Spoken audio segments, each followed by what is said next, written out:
So what do you know about Will Elder? Well, I don't know a whole lot about him personally, but I'm really real familiar with his work. I possess a complete collection of ECs.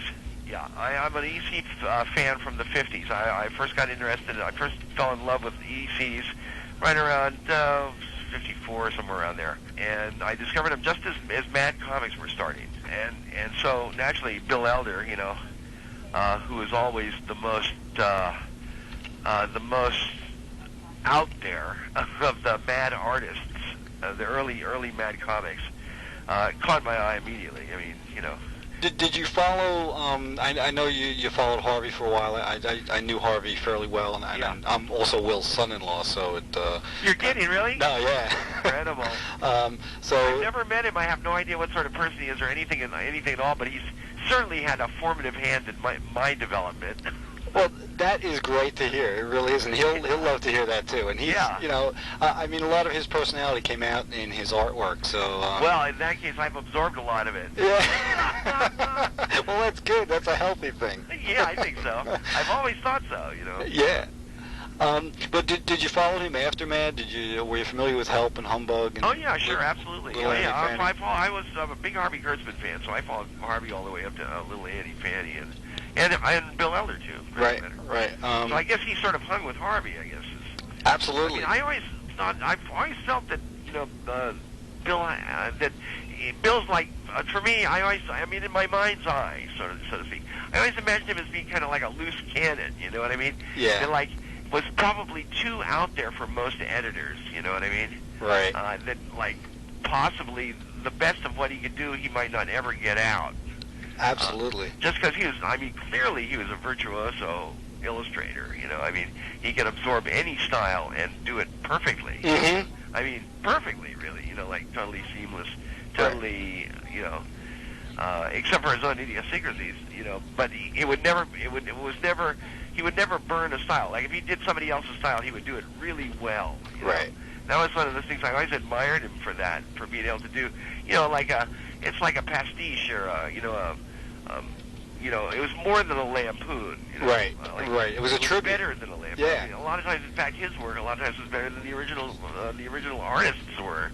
And he had such command of line. And I felt that he was like greatly under-applauded. Right. Both for the incredible originality of his humor and. I always thought it was wonderful how he couldn't resist sticking another gag in there. I always like that thing of overdoing it. Right. The one extra, the one kicker. Yeah. That's right. Mm-hmm. And Bill Elder, to me, was always kind of like the model for overdoing it. Overdoing it.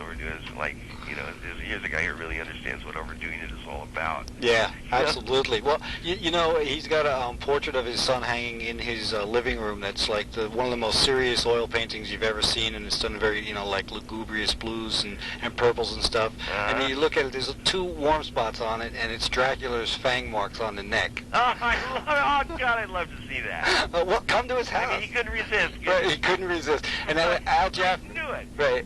Al Jaffe saw that, and he said, God, this guy could just never be serious. No, he can't do it. I can imagine. He's got the kind of talent that it takes to paint a painting that's truly great. Right. But he's also a true lunatic. Yeah, definitely.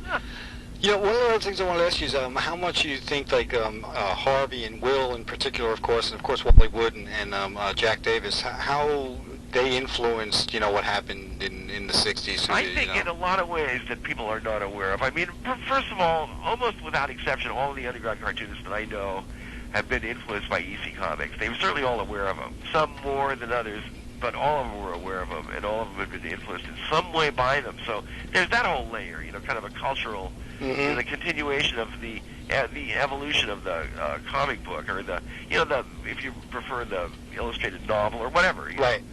But telling stories with pictures and words. EC Comics was like the first high point. They were the first ones to take it to a level of to another level.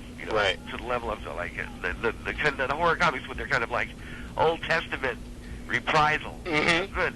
And Mad Comics, with Harvey's kind of like Borscht Belt Shtick. Shtick, yeah. Yeah. And all these things. I mean, this stuff, it kind of smartened up a lot of America, Right. especially kids, Mm-hmm. who took these things to, like, for example, reading the EC science fiction lines and the horror lines too. It's the first time I ever saw Ray Bradbury's name. So as soon as they started doing Ray Bradbury stories, I said, well, it's Ray Bradbury guy. I got to check him out. Right. Exactly. And it was like, and that whole EC thing, that whole before the Comics Code Authority, Right. that kind of broke their back. Mm-hmm.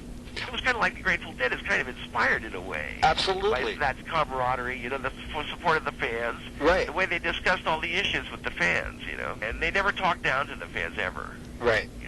So all that stuff, they kidded them around, but they never talked down to them. One of my early models was that whole, the whole EC comic fan addict thing. To me, it was just like they had a good way of dealing with their fans. That was all. Absolutely. They brought them in. They welcomed them in. And they also liked what they were doing. I mean, you always got the feeling that these are a bunch of guys that seem to like what they're doing. That was the hit you got when you were a fan. There was a certain amount of glee, It was like, I have no idea what the real situation was like, but in my mind's eye, that stuff, that kind of like the ability to sort of lampoon themselves. Yeah, they definitely did that. I always loved that. Yeah. And I mean, also, they just had such fabulous artists.